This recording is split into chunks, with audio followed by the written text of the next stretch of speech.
ఇంట్లో వాస్తు దోషమా? అద్దంతో తొలగించవచ్చు. ఏ దిశలో పెట్టాలి? ఏ తరహా అద్దాన్ని పెట్టుకోవడం శుభప్రదం? వాస్తు శాస్త్రం ప్రకారం ఇంట్లో పెట్టుకునే ప్రతి వస్తువుకి కొన్ని నియమాలున్నాయి. అదే విధంగా అద్దం పెట్టుకునే విధానంలో కూడా వాస్తు నియమాలున్నాయి.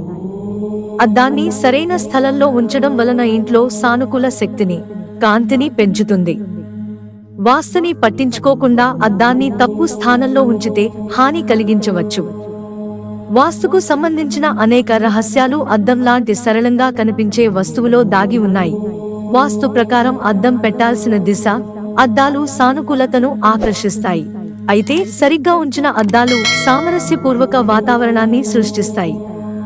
అద్దాలను కాంతి దిశలలో అంటే ఇంటికి తూర్పు లేదా ఉత్తర గోడలకి ఉంచడం మంచిది. ఎందుకంటే ఈ దిశలు సానుకూల శక్తి, కాంతికి సంబంధించినవి. అద్దాలు ఈ శక్తులను పెంచడానికి పనిచేస్తాయి. అద్దంతో వాస్తు దోషాన్ని ఎలా తొలగించాలంటే, అద్దాలు ఇంటి శక్తులను పెంచడానికి, సమతుల్యం చేయడానికి పనిచేస్తాయి.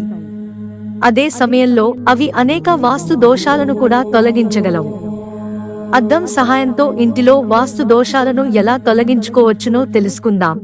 ఇల్లు లేదా వ్యాపార స్థలం వాయువ్య మూల కత్తిరించబడి ఉంటే, ఆ భాగం ఉత్తర గోడపై 4 అడుగుల వెడల్పు గల అద్దం ఉంచండి. ఇది వాస్తు దోషాన్ని తొలగిస్తుంది. ఈశాన్య మూలను కత్తిరించినట్లు ఉంటే ఉత్తర గోడపై కత్తిరించిన భాగం లోపల అద్దం ఉంచండి.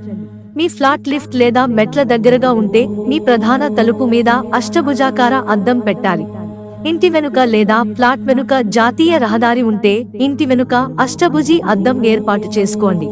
బెడ్రూమ్ లో అద్దాలు పెట్టకూడదు అంటే బెడ్రూమ్ లో అద్దం పెట్టడం సరికాదు. భోజనాల గదిలో అద్దం పెట్టడం వల్ల శుభ ఫలితాలు లభిస్తాయి. ఇంట్లో ఎల్లప్పుడూ ఆహారం, సంపద సమృద్ధిగా ఉంటుంది.